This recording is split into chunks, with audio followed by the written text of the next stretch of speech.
Happy 4th of July, everybody. Welcome to the first episode of Bunny and Me, in which Bunny and me and you travel through time and space.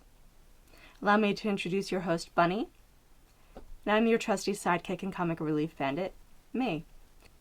Today's headline: Brexit beats porn is the most popularly searched term on the internet. Congratulations, Googlers, you've finally made the evolutionary leap from Homo fornification ensis to Homo walk of shame mechanis. Well done. July 4th has gone down in history as a day in which not a lot actually happened. At least not if you ask former President John Adams.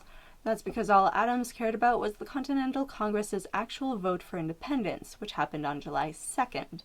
No one even signed the Declaration of Independence until August of 1776. Presumably because Jefferson couldn't just post the Declaration to his Facebook page, #We hold these truths to be self-evident, and expect to have 100,000 signatures by the time King George III could Instagram pics of his morning Wheaties.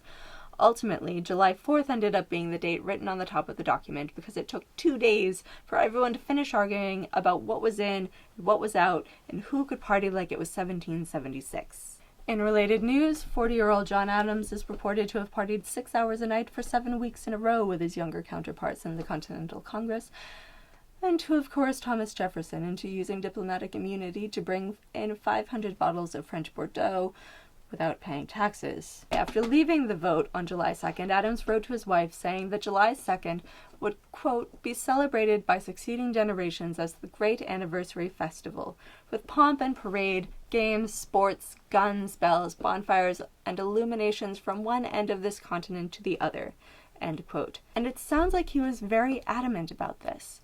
In fact, he actively refused to attend celebrations of the Declaration of Independence that occurred on any day other than the 2nd of July. Which is a bit like saying, no, Grandma, I couldn't possibly attend your birthday party on March 30th. You were born on April 1st. To celebrate on March 30th would be an absolutely preposterous aberration of the anniversary of your birth, and besides, if you die before Sunday, it just won't count.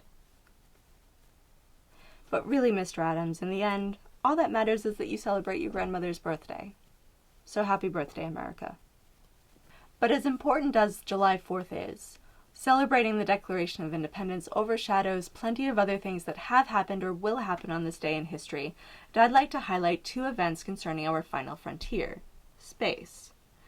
On this day in 1997, the U.S. Pathfinder probe landed on Mars, giving us all kinds of new insight into the Red Planet. And today, space history will be made again when NASA's probe Juno enters Jupiter's orbit for the first time. Juno will spend the next year and a half collecting data about Jupiter, which is considered to be the most likely planet to provide information about the formation of planets in general, considering it was the first planet of our solar system to form. Now, NASA scientists have thought through this mission more than anyone who didn't have their TV permanently set to the sci-fi network during their formative years. They've planned a crash landing of Juno into Jupiter to avoid the probe becoming space trash, which could risk hitting Jupiter's moon Europa, which is the most likely rock in our solar system to harbor alien life other than our own planet. Speaking of aliens, in 1869 a French scientist decided to move to Massachusetts with a collection of gypsy moth caterpillars.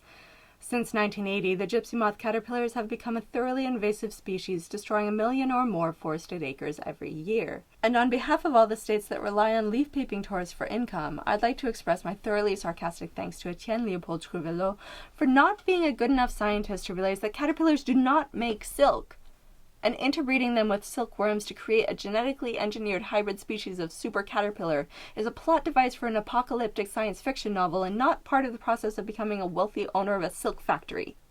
Now, because of Monsieur Trouvelot's ineptitude, I literally have caterpillar shit raining down on my head every time I leave the house. And come to find out, the only way to rid the area of this infestation is to have 4 straight days of temperatures below minus 20 degrees Fahrenheit. I don't know anyone who has ever asked for weather like that. Even Robert Frost picked fire over ice. Anyway, I think that's all we have time for today, mostly because I need to go shovel the caterpillar poop off my car while Bunny watches mockingly from the window.